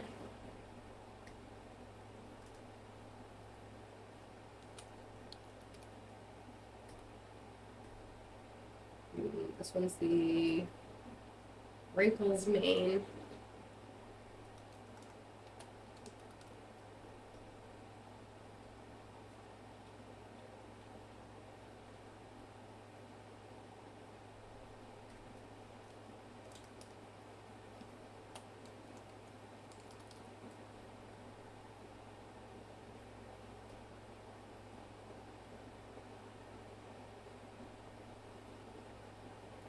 Head. The head mane. Oops.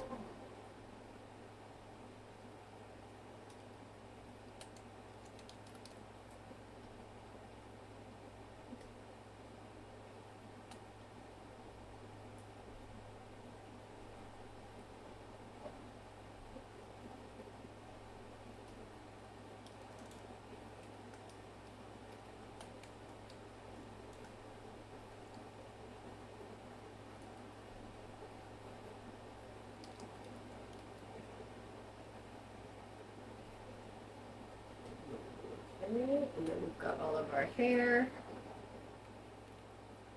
And we've got the freckles on the face. I'm going to hook up the freckles. I'm going to kind of bypass the head and put it right on the whole of the head, not just like a piece of the head. That way when a piece of the head moves, the freckles won't really, that's going to be a bit dicey.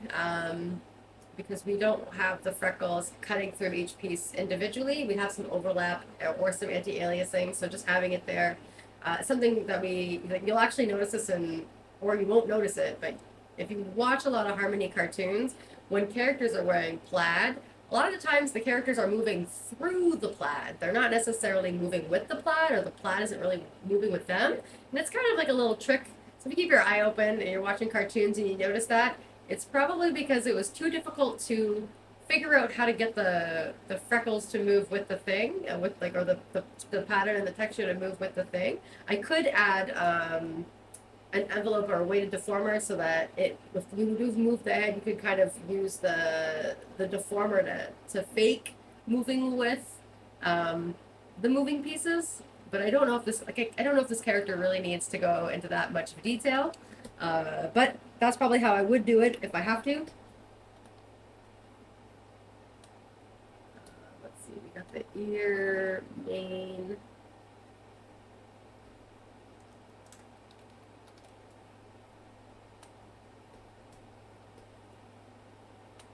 Alright, so then we've got our bangs. And we'll connect that to the lines and the shadow. Earlier, we were talking about daisy chaining. We're not daisy chaining here. Bangs, mane.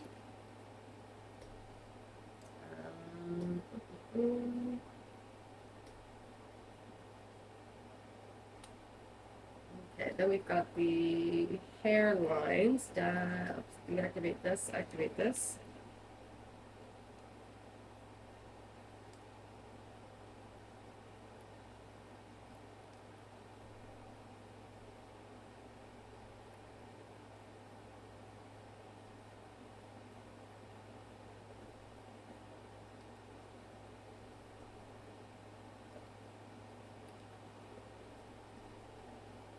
Alright, so I was mentioning daisy chaining. Something like this I might daisy chain. That way I'm not necessarily accidentally grabbing the piece, or they're moving all together. That's totally fine, but I would not daisy chain the top knot to the band. That would not, we don't want to daisy chain that. That would be the headband. Master Pig.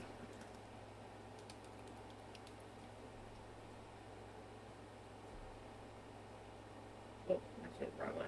So, daisy chain it to the color. There we go.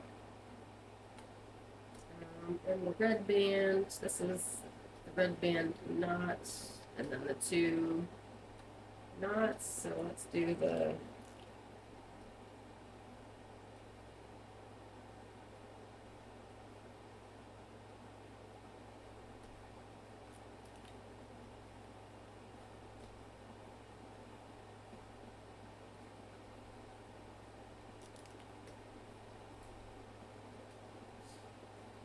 I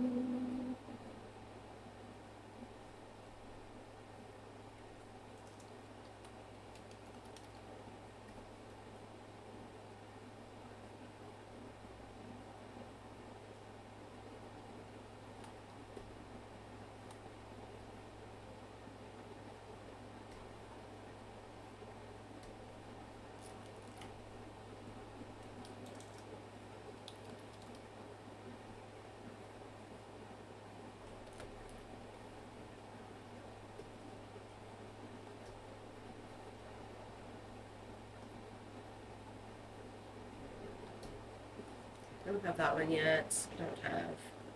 I've got the braid lines. I've got the braid. Maybe I'll stop here and finish off that hair. There's still a lot of pieces that I'm still missing in that hair, so maybe I'll hold off on finishing that braid.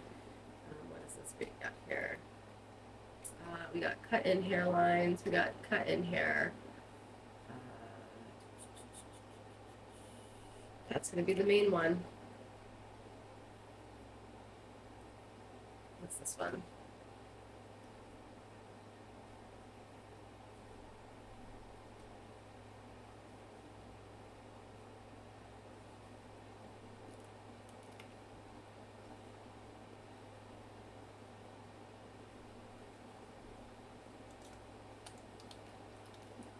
I think this is where it's going to start to get a little confusing. I think that this should actually probably be connected to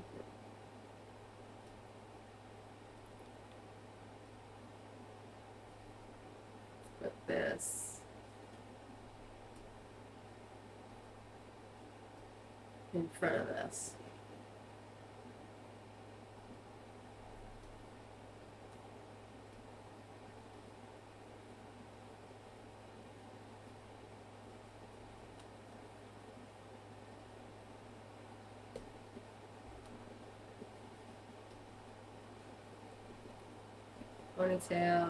Ponytail lines, braid. This is the big one. Actually, I can finish these. These are the big ones. Let's do these. All right. So we want the braid to be connected to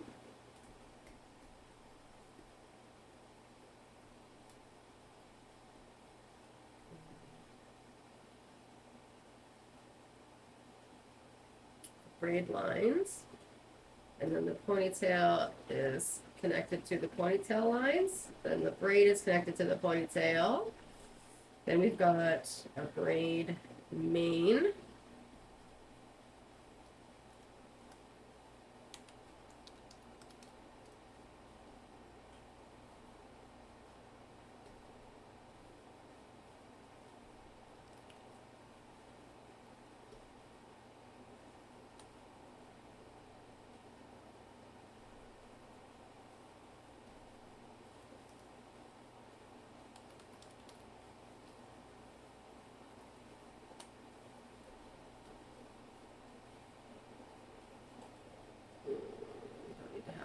Main term there, but okay. Braid master, and then the that one's going to be connected to the big red one, which is this one.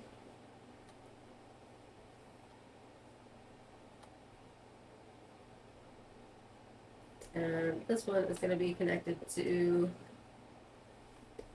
closer to the ponytail, so I'm going to put it over here.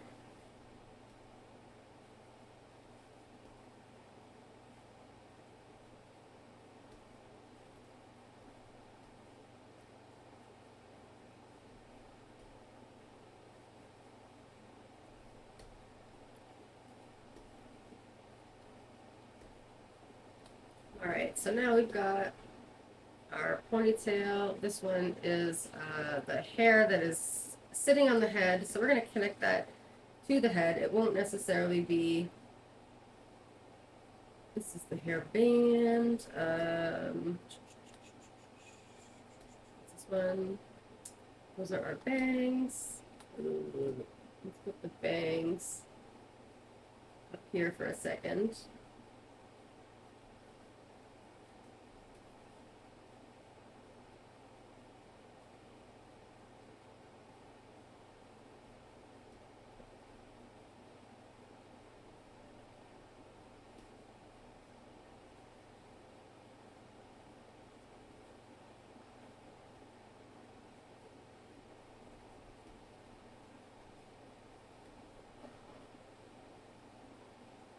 I don't know if there's ever a reason to grab the head to tilt like that, but let's connect that there.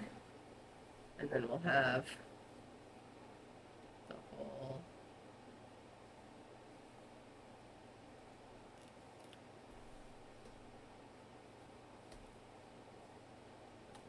Let's see, we got this one that is everything minus the head and the hair. There's so many pieces to this character. All right, this is the eye.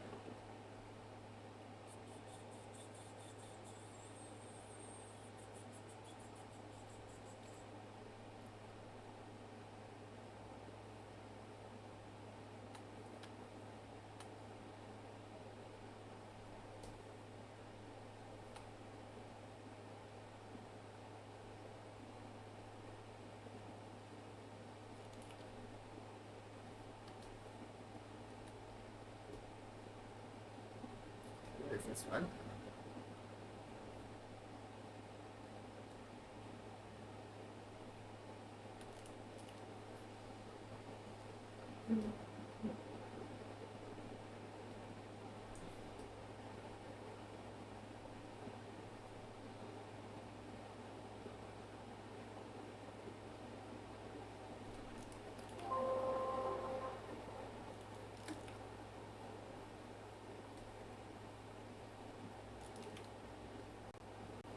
What am I missing?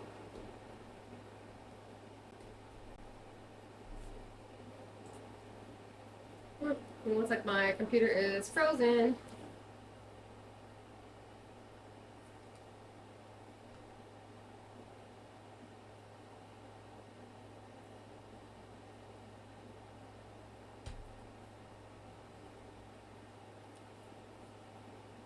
Well, then that's it. All right, well, that concludes this episode. Ring along. I gotta go back and see what I lost. All right, so, well, that's it. I hope that you have a great night, and I'll see you next week. What are we going to work on? We're going to keep going. We pretty much finished the head today. Well, not finished the head, but the majority of the head is done. It's engineered. Next week, we will move into the body. So we'll get into the body. Maybe we'll get into the arms. Maybe we'll get into the limbs. Who knows? We'll see. But we'll see you next week. Bye.